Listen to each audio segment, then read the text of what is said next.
안녕하세요. 창세기 읽기 48번째입니다.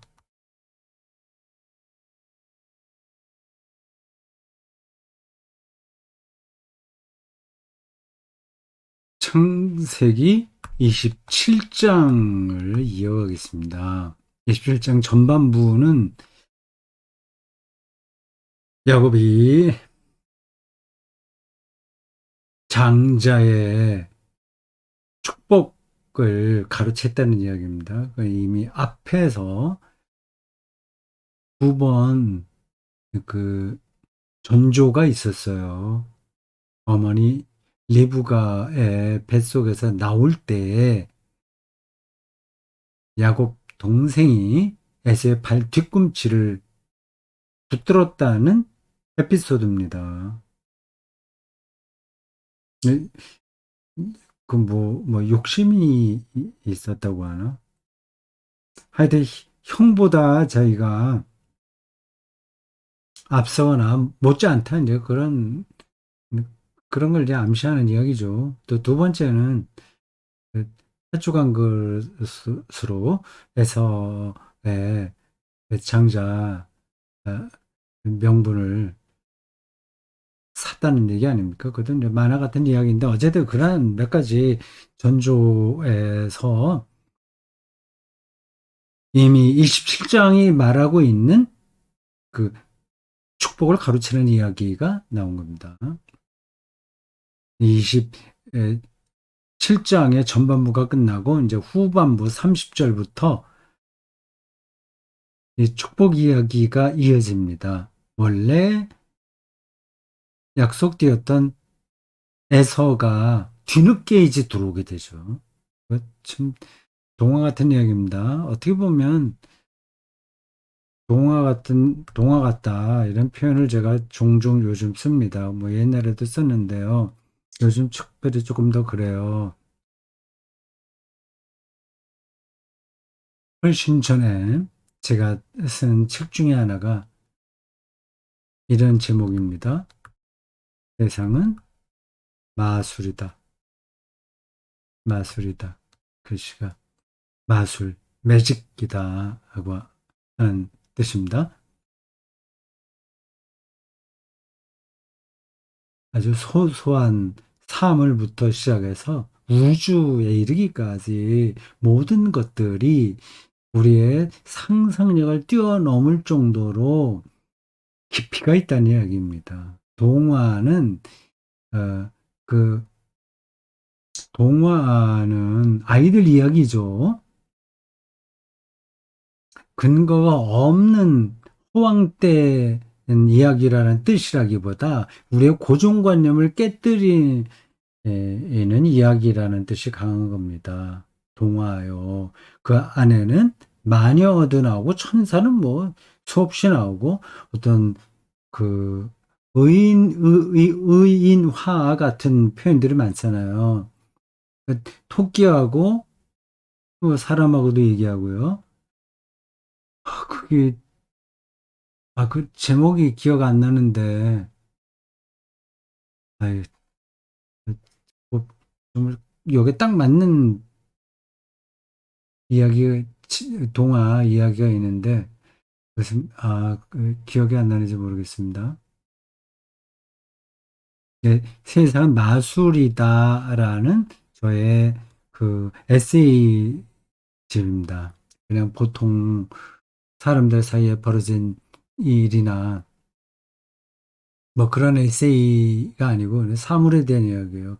거미, 또 거미나 땅, 흙, 뭐 별, 뭐 두루두루 많은 그 주변에 벌어지는 사물들이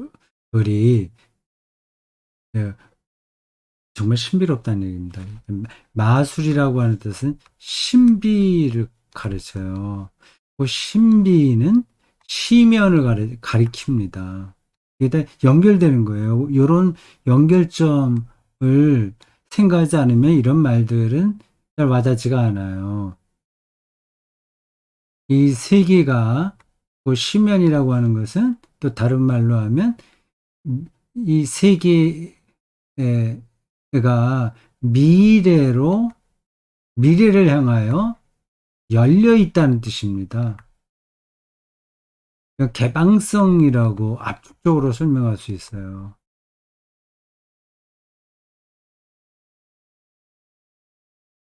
근데 이거 어떻게 미래가 열릴지를 우리가 감을 잡지 못합니다. 뭐 이런 거 말하기 시작하면 끝이 없죠. 그 진화 문제만 하더라도 그렇습니다. 지금 인류가 이 지구 안에서 이렇게 에, 진화돼서 나오리라고 하는 것을 누가 상상이나 할 수 있었겠습니까? 예? 그 아주 작은 원시 생명체, 뭐 아메바라든지 뭐 단세포 이런 데서부터 점점 이게 생물이 진화돼 왔고, 육지로 올라온 생명체가 또 어떻게 진화돼서 이게 포유류가 됐고, 뭐 두두루두루 쭉 오잖아요. 그게 상상이 됩니까? 이미 지나온 결과를 보면, 아, 우리가 어떤 과정을 통해서 여기까지 왔다고 하는 것을 알지만, 그 과거에는 상상할 수 없는 미래입니다. 그걸 가리켜서 미래가 열렸다. 고 얘기하는 겁니다. 그리스도교의 종말론은 바로 그 사실을 가리켜요. 그 결정되지 않은 미래에 대한 성서적 전망을 가리켜서 종말론이라고 얘기합니다. 동화라는 얘기를 요즘 좀 몇 번 했습니다. 설교 시간에도 했고요. 지난 12월 10일 그 예배 순서에서 설교하기 전에 잠깐 그 예배 분위기가 동화와 같다고 한마디 했습니다. 실제로 제가 그렇게 느끼니까 말한 거예요. 그런 걸 이렇게 느끼면서 사는 거하고 아주 무감각한 거하고는 완전히 다른 삶입니다. 세계를 동화처럼 보냐, 마술처럼 보냐, 좋은 뜻으로의 마술이에요. 호황된 거 말도 안 되는 것들이 막, 마적인, 그 악마적인 힘들, 뭐 요술쟁이가 나오고, 뭐 그런 뜻이 아니라 이 세계를 닫힌 세계로 보지 않고 무한하게 열린 세계로 본다는 뜻입니다. 미래로 열려 있을 뿐만 아니라 미래가 현재로 들어왔다고 보는 겁니다. 그 12월 10일 예배 때 그 말한 그 예배 분위기가 동화 같다는 게 저 스스로 느껴서 그렇게 한 거예요. 음, 만약에 어떤 낯선 손님이 우연하게 그 예배 자리에 들어왔다고 합시다. 조그만 거 지하, 이렇게 반지하죠. 정확하게 얘기하면. 그 층계를 따라서 내려오면서, 어, 예배 처소 안에서 울리는 찬송 소리를 들었다고 합시다. 아주 특별한 경험을 하는 거잖아요. 문 열고 들어와서 뭐 예배 시작하기 전에 들어왔다고 봐야 되겠죠. 그 분위기가 어떤지는 그 매일 똑같은 거를 반복해서 보는 사람하고는 다른 거예요. 근데 그 매일 똑같이 보는 거마저 처음 보는 것처럼 경험하면 그게 이제 동화 같은 이야기가 되는 겁니다. 성탄절 추리가 있고요.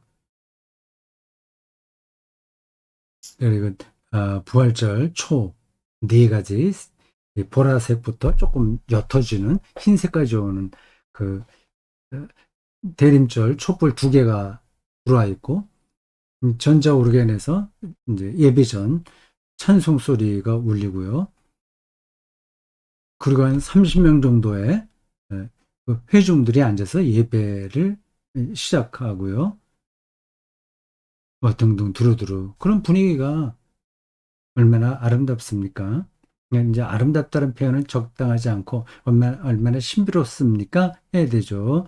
그- 이게 신비롭다고 하는 게 이게 시면을 본다는 거 아니겠어요? 그리고 미래로 열려 있으면서 또 미래가 그 안에 들어온 것을 같이 느끼는 거라고 그랬잖아요. 우리가 함께 부르는 찬송과 함께 드리는 기도와 또 헌금과 거기 예배 순서 나와 있는 모든 진행이 이처는 기독교 영성과 다 연결되어 있지 않습니까? 그리고 이후에 또 어떤 사람들이 이 교회를 통해서 그리스도의 영성으로 들어갈지를 생각한다면 특별한 거죠. 그 순간이 아주 특별한 겁니다.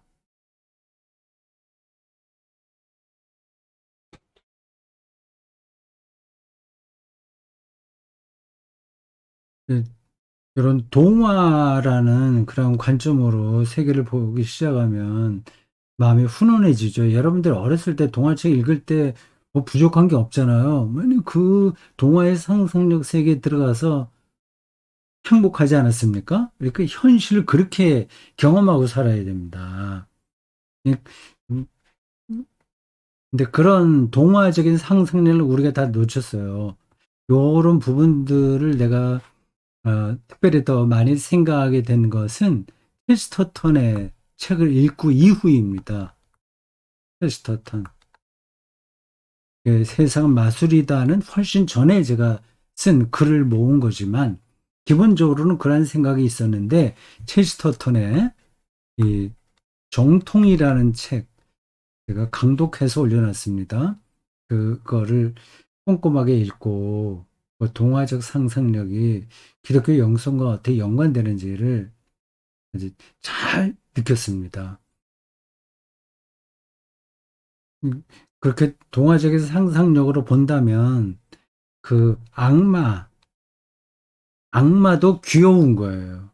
아시겠어요? 악마마저도 귀엽다. 얘네들도 그 모든 걸 마음대로 하지는 못하거든요.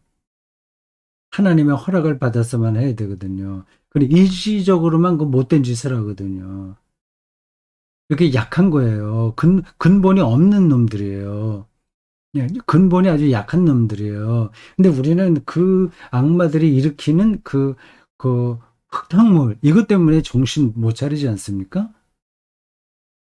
모두 다 하나님이 부리시는 심부름꾼에 불과하다 생각해 보십시오. 귀여운 거지. 그, 여러분들이 좀 되게 관계 맺기 싫어하는 사람들 있죠? 좀 밉생이, 마음에 안 드는 사람들, 같이 있기 싫어하는 사람들, 말썽을 피우고, 뭐, 민폐 끼치는 그런 사람들마저 그냥 이렇게 귀엽게 한번 봐보십시오. 쉽진 않겠지만 그렇게 봐보세요. 일부러 그들하고 같이 억지로 친하게 지낼 수는 없지만, 그냥 귀엽게는 생각하시기 바랍니다.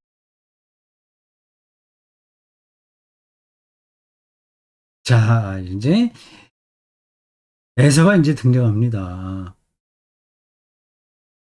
에서가 등장해요.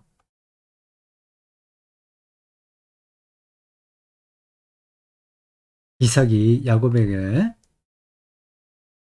축복하기를 마침에 야곱이 그의 아버지 이삭 앞에서 나가자 형 에서가 사냥하여 돌아온지라 그가 별미를 만들어 아버지에게로 가지고 가서 이르되 아버지 일어나서 아들이 사냥한 고기를 잡수시고 마음껏 내게 축복하소서 기대에 부풀었죠. 어리석다고 얘기를 해야 될까요? 순진하다고 얘기할까요? 이런 사람들이 늘 당합니다. 그의 아버지 이삭이 그에게 이르되 너는 누구냐? 후아류 너는 누구냐? 에서는 거기서 고라주 그 긴박한 순간에 전반적인 맥락을 충분하게 그리고 조심스럽게 파악하지 못한 것 같아요. 너무 순진해서 그런지 모르죠. 그 대답하되 나는 아버지의 아들 곧 아버지의 맏아들 에서로소이다. 이런 대답은 이 너는 누구냐라고 하는 질문에 대한 형식적인 겁니다. 형식에서는 아버지 맏아들 맞아요. 그러나 아버지의 장자 축복권을 받을 자는 아닌 거예요. 그걸 구분하지 못한 겁니다. 그냥 내가 뭐 생물학적으로 누구의 큰아들이지 그것만 알았지 영적으로 축복을 받을 자인지는 미처 그런 깨닫지 못한 겁니다. 준비가 덜 된 거죠. 그러니까 이 전체 이야기가 썩 그렇게 상쾌하게 들리진 않으나 야곱과 리브가가 착당해서 축복을 가로채는 이야기니까 그렇게 아, 기분 좋게 들리지는 않으나 어떤 본질을 이야기한다는 점에서는 중요한 아, 그 이야기죠. 아주 중요한 거죠. 누구냐 이걸 모르는 거예요. 그러니까 장제 축복권을 가진 자가 그게 장자인 건데 야곱에게 그게 일어난 거죠. 그러니까 형식적으로는 에서가 장자지만 실제적으로는 야곱이 장자라고 할 수 있는 겁니다. 뭐 여기서 그래 그걸 위해서 수단 방법 가리지 않고 남을 속여서라도 일을 처리해도 되냐? 그런 질문은 의미가 없습니다. 3절 이삭이 심히 크게 떨며 이르되 그러면 사냥한 고기를 내게 가져온 자가 누구냐? 아버지마저 떨었다 그러네요. 속은 걸 이제 안 거죠. 아차한 거죠. 내가 오기 전에 내가 다 먹고 그를 위하여 축복하였은즉 그가 반드시 복을 받을 것이니라. 에스가 그의 아버지의 말을 듣고 소리내어 울며 아버지에게 이르되 아버지 내 아버지여 내게 축복하소서 내게도 그리하소서.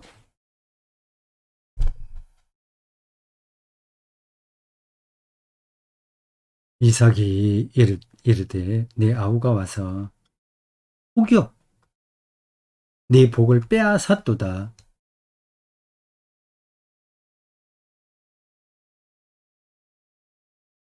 속여서 빼앗은 것을 합리화할 수는 없습니다. 속여서 하지 않더라도 어떤 방식으로든지 야곱에게 장자의 축복이 내려졌을 수도 있었을 거예요. 미처 리브가와 야곱이 그거를 기다리지 못해서 서두르는 바람에 일이 이제 들어가게 된 거죠. 그래서 결국은 뭐 장제 축복권을 야곱이 받긴 했으나 야곱의 운명이 그렇게 순탄하지 못했습니다.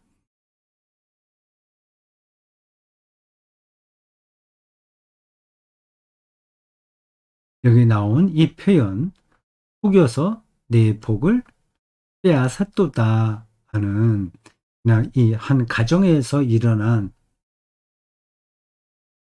해프닝에 불과한 게 아니라 인간 사회 전체에서 벌어질 만한 음, 사건에 대한 암시 아니면 그 표현이라고 할 수 있습니다. 서로 서로 속여서 복 받으려고 그러니까 이제 돈을 많이 벌려고 속여서라도 제가 부자가 되려고 아니면 권력을 얻으려고 서로 빼앗는 거죠. 정치판에서 이런 일들은 늘 비재합니다. 그걸 사람들은 당연하다고 생각해요. 우리나라 정치판이 이런 점에서 훨씬 미숙합니다. 너무 노골적이고 이게 일종의 퇴행이에요. 퇴행. 그 상대방을 거악이라고 만들어 놓고 그 거악을 척결하기 위해서는 작은 악은 이게 용납받는다 하는 거 아니에요? 작은 악도 아니에요, 사실은. 조금이라도 덜한 악은 괜찮다고 하는 겁니다. 그러니까 끊임없이 상대방을 더 악마화하는 거죠. 반대급부로 정치를 하는 겁니다. 불행한 거죠. 그리고 국민들은 그런 방식으로 여기 일종의 만해 사냥 비슷한 방식으로 해서 심리적인 카타르시스를 경험해요. 나쁜 놈은 다 어, 파멸시켜야 된다고 생각하는 거죠. 에서가 이르되 그의 이름을 야곱이라 함이 합당하지 아니까 그가 나를 속임이 이번이 두 번째니이다. 전에는 나의 장자의 명분을 빼앗고 이제는 내 복을 빼앗았나이다. 또 이르되 아버지께서 나를 위하여 빌복을 남기지 아니하셨나이까. 정말 애절합니다. 이렇게 애절하게 애걸복걸 구할 정도라면 미리 준비를 했어야죠. 자기가 장자라면 장자로서의 권위도 지켜야 되고요. 그 준비도 다 하고 있어야 되고요. 그 동생도 좀 잘 이렇게 잘 감싸 안으면서도 또 좀 뭐라고 해야 되나요? 이제 컨트롤을 좀 했어야 되는데 뭐 그런 게 전혀 없었던 것 같습니다. 뭐 이게 실제적으로 어떤 가정에서 일어난 사건을 사실적으로 보도한 게 아니라서 뭐 그런 점들을 우리가 다 파악하기는 힘들어요. 37절 이삭이 에사에게 대답하여 이르되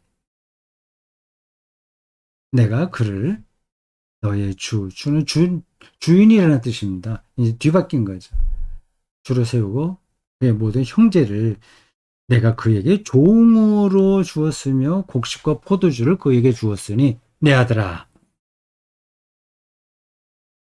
내가 네게 무엇을 할 수 있으랴. 줄 건 다 준 거예요. 앞 시간에 제가 이 축복 이야기를 유산 상속으로 바꿔서 생각하시라 말씀드렸죠. 그 유산을 다 줘버렸어요. 법적으로 이미 유산 상속을 해버렸어요. 그러니까 남은 게 없잖아요. 주고 싶어도 줄 수가 없어요. 에서에게 주고 싶어도 줄 수가 없어요. 에서가 아버지에게 이르되 내 아버지요. 아버지가 빌 복이 하나뿐이리까 내 아버지요. 내게 축복하소서. 내게도 그리하소서 하고 소리를 높여 우니. 예, 에서가 남자다운 사람이잖아요. 남자는 눈물 흘리면 안 된다고 어려서부터 생각을 했겠죠. 사냥꾼 기질이 있었고 남성다웠어요. 요즘 표현으로 예, 뭐라고 그러죠?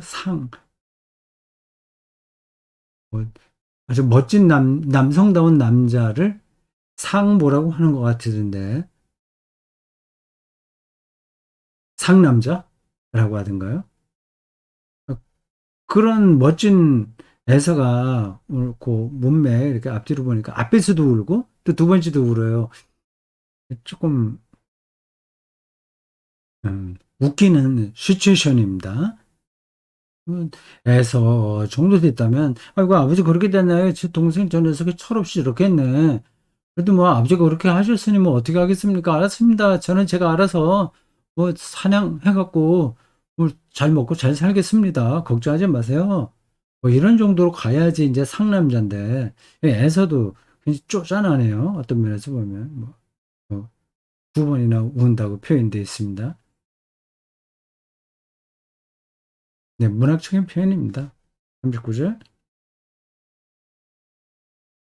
그 아버지 이삭이 그에게 대답해 이르되 네 주소는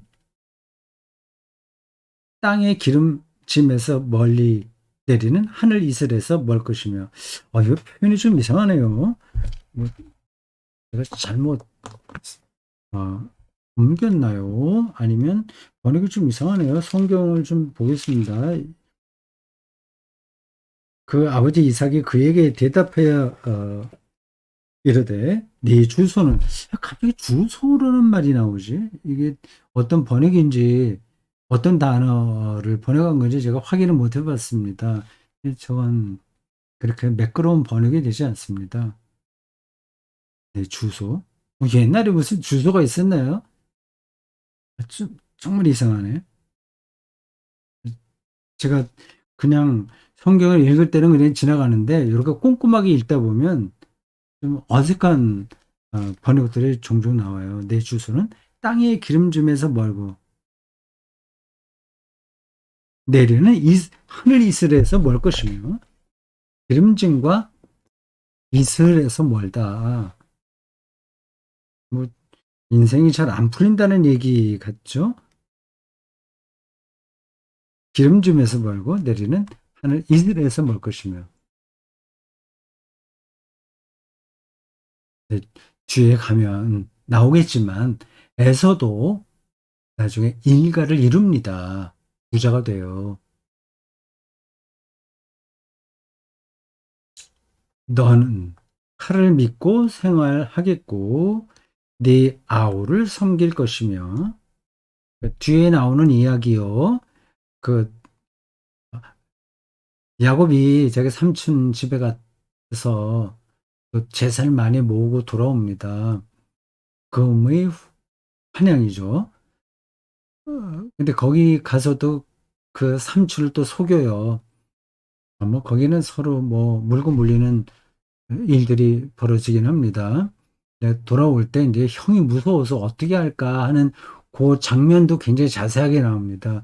거기서도 거기서는 이제 에서가 대범해요. 야곱은 여전히 그 좀 소극적이고 불안하고 믿지 못하고 뒤로 슬슬 빼고 하여튼 그런 인간 캐릭터로 나옵니다. 에서는 거기서 대범하게 동생을 잘 맞아들입니다. 그 사이에 이 지금 요 장자 명분을 빼앗겼을 때는 명분만이 아니라 축복마저 빼앗겼을 때는 이제 막 죽이겠다고 날 했었는데 그 사이에 이 에서가 인격적으로 많이 성숙해진 것 같습니다. 뒤에 이야기가 나와요. 내가 매임을 벗을 때에는 그 멍에를 네 목에서 떨쳐 버리리라 하였더라. 이건 별로 중요하지 않은 얘기입니다. 41절. 그 아버지가 야곱에게 축복한 그 축복으로 말미암아 에서가 야곱을 미워하여 심중에 이르기를 아버지를 곡할 때가 가까웠은즉 아버지 돌아가시기만 하면 내가 내 아우 야곱을 죽이리라 하였더니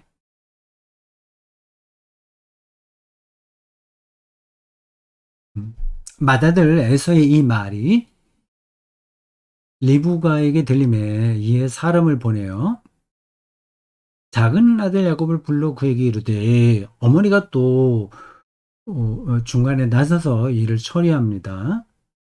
내 형 에서가 너를 죽여 그 한을 풀려 하니 내 아들아 내 말을 따라 일어나 하란으로 가서 하란이요 메소포타미아 문명의 남쪽이 아니라 좀 북쪽 지역입니다. 아브라함이 이 가나안 땅으로 오기 전에 중간 기착지로 머물던 곳입니다. 하란으로 가서 그곳에 이제 아버지 데라가 죽어 묻혔죠. 그래서 내 오라비 라반에게로 피신하여 내 오라비 그러니까 리브가의 오빠 라반에게로 피신하여 내 형의 진노가 풀리기까지 몇 날 동안 그와 함께 거주하라. 이 몇 날이 아니죠. 몇 년 해야 되는데 몇 날이라고만 리브가가 처음에 생각을 했을까요? 그렇진 않겠죠. 근데 몇 년이 아니라 굉장히 오래 머물렀습니다. 그 자매를 자기 아내로 얻기 위해서 각각 7년씩 두 자매를요. 그래서 14년에다가 또 더 이제 삼촌 라반하고 정식 계약을 맺어서 농장 운영을 하면서 또 7년 정도? 도합 한 20년 정도 거기 머물렀다고 옵니다. 45절. 네 형의 분노가 풀려. 네가 자기에게 행한 것을 잊어버리거든.